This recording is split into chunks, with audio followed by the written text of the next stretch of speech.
You know, people are on so much these days. People play too much. People playing games. People are looking for somebody to use as a come up. And that's how a lot of women end up getting hoodwinked. So the person ends up being a liar, a womanizer, an abuser, a molester, thief. Some of these people can come into your life and really wreak havoc.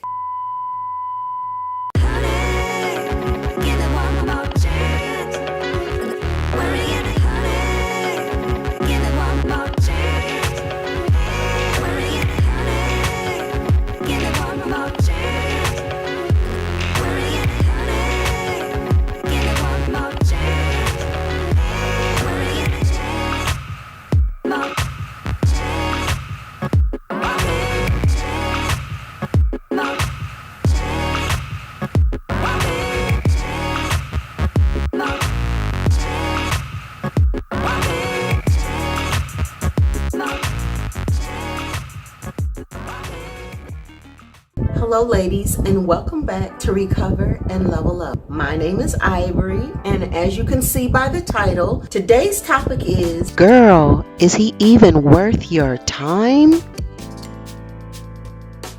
This is a question from another one of our subscribers, and if I say so myself, this is a very good question.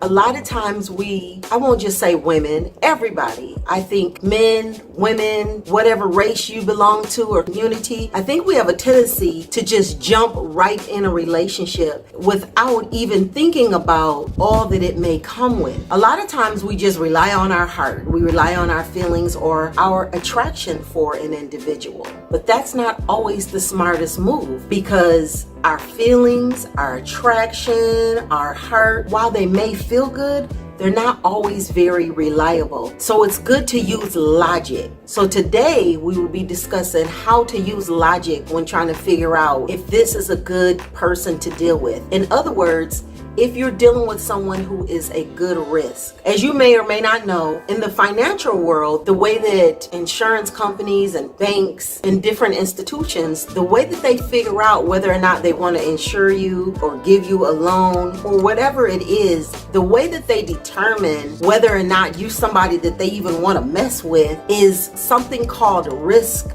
management. And this is something that I believe that we should be applying in our relationships as well. Now you say to yourself, what in the world is risk management, and what does that have to do with relationships? Risk management is a process used to evaluate and or analyze the outcome of a situation by being proactive. So now you're probably saying risk, and when we say risk, we're just talking about the probability of something bad happening. So they're probably terms you're probably not using in your everyday life, but let's just keep it simple. Okay, so I'm painting the scenario. You've met this guy, or maybe you've known him for some time. Whichever, he starts making it clear that he's interested in you. So he's calling, he's texting, he's wanting to go to dinner, he's making all these plans for you and him. And then at some point, he may even let you know, I'm interested in you, I'm pursuing you for hopefully a long-term relationship. And if things go well, you know, hopefully this can turn into something even more serious, hopefully marriage. So you like him, but you're not quite sure he's somebody that you even want to fool with. You're not quite sure if he's somebody that is a good risk. You know, people are on so much these days. People play too much. People playing games. People are looking for somebody to use as a come up. You know, you just don't know. And then when you hear the stories on the news, people's children are being molested. People are being killed. People are using people's homes as a place to set up and sell drugs. You just don't know nowadays. So that's why I said you have to use something a little bit more than just your heart or your feelings or your attraction and even your intuition. You have to use something a little bit more than that. So we're going to use a process called risk management, which I've already defined. So the first step in this management process is to identify the risk. You sit down with a piece of paper or your tablet or whatever, you write down all the risk. That means everything that could go wrong, everything that could go bad, everything that you would not want to see happen. So your list would look something like this. If I allowed him into my life, or I gave him a chance, there's a chance that he could come into my life and misuse my home, or misuse my children, molest my children. He could be physically, verbally, or emotionally abusive. He could have a bad financial track record and thereby pull my record down. Bad credit. He could be down on his luck and looking for somebody to use. There's a chance that he could come into my life and destroy my reputation. These are the types of things that you should put on your list. Not that we're saying that he is these things, but you have to first identify all the risk. Everything that could possibly go bad, write it down. Now that you've identified all the risk, you need to go a little bit deeper. Number 2, you want to analyze your risks. You say to yourself, how likely is it that these risks would occur? And if they did occur, what would be the consequences in my life? So you take one of the risks that you've written down or identified and you say, how likely is it that this guy is a child molester?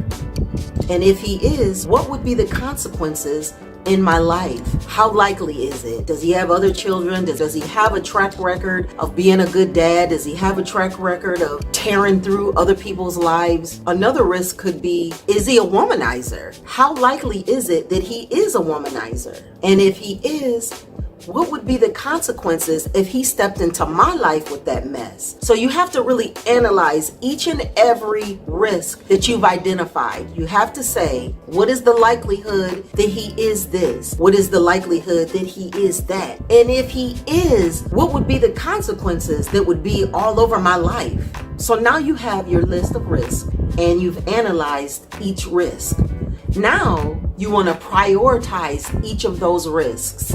I know this sounds crazy, but this is how businesses and major corporations determine whether or not, this person or this company is somebody that they want to take on or they even want to deal with. Not that it's 100%. I'm not saying if you use this process, it's a sure way to make sure you don't have any problems. It's not that at all. But we can use this model as a tool to decide whether or not we want to let somebody in our lives. So the next step in the process is to prioritize the list, or you prioritize the risks. So you prioritize it from the worst to the least. So if you have the risk of a murderer, you would put that at the top. And then you may say he's a thief. You go down the list. Maybe bad finances, maybe he's abusive, maybe he's a child molester. I don't know. Maybe you want to put that at the top of the list. I don't know. It just depends on what you think would be the worst possible risks to take on. So you prioritize your risk list. You start at the top from the worst possible thing that he could be to the minimal thing that he could be. The purpose of this step, prioritizing your list, will help you to reach possible solutions to each and every possible risk.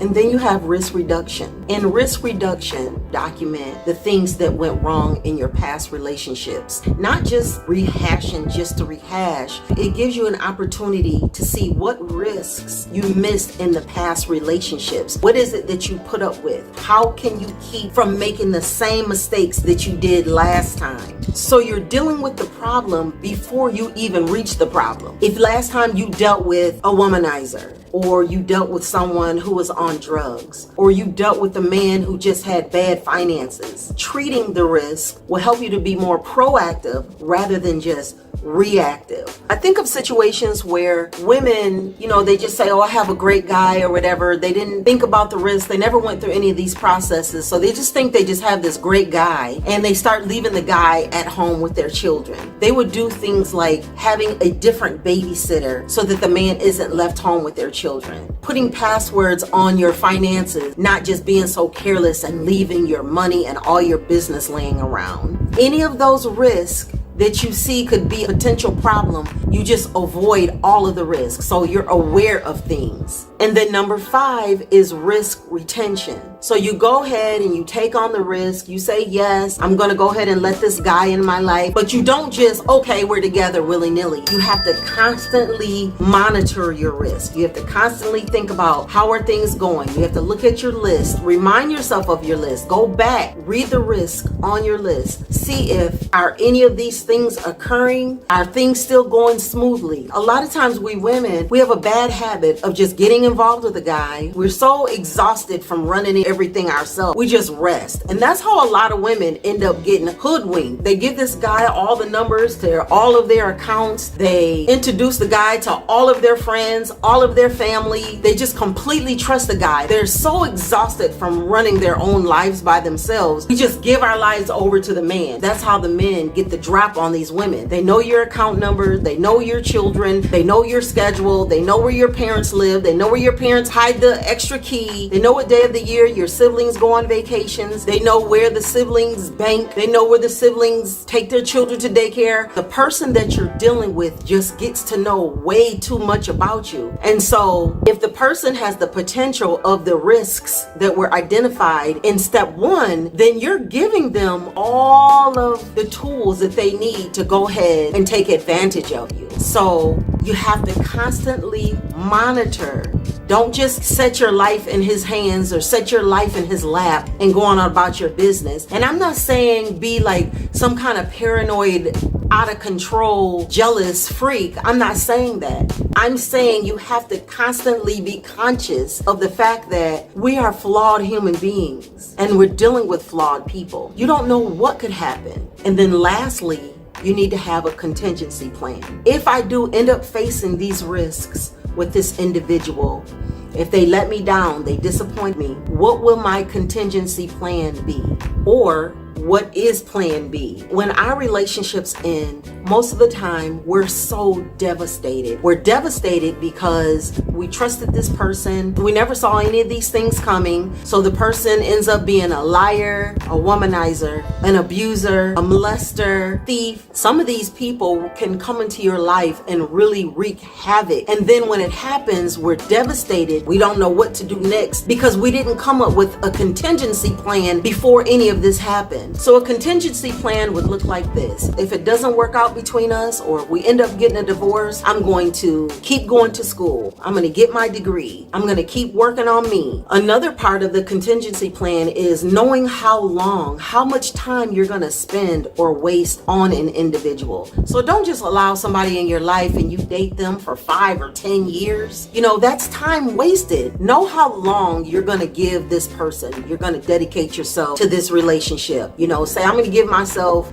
a year or 2 years. Don't allow yourself to be strung along with this person while they're figuring out what they're going to do with you. No, you're the CEO of your own life. You tell them how long you're going to stay with something. If we're not going to be together or if things aren't working out, I'm going to have to call it quits. Don't allow anybody to pin you in a relationship that goes on and on and on. The whole time, you know, you're thinking like, wow, I wanted to be married in 2 years. I wanted to be married in 3 years, but you're too afraid to say it because you thought that you would run him off. No, don't allow somebody to waste your time because time is a very, very precious resource that you cannot recover. So be smart about it. So I hope these tips help you out with deciding whether or not this person is a good person to take a chance on or take a risk with. As I said, they're not 100%. They're not, you know, the end all be all. If all these things are in order, things will work out. They're just things for you to think of before jumping into it. And they're also things that I wish that I had known before I started dating or allowing men in my life. If you found these risk management tips helpful, leave a comment below and share with someone who you think may need the information. I also made some videos titled Vetting Men that I will leave in the description below.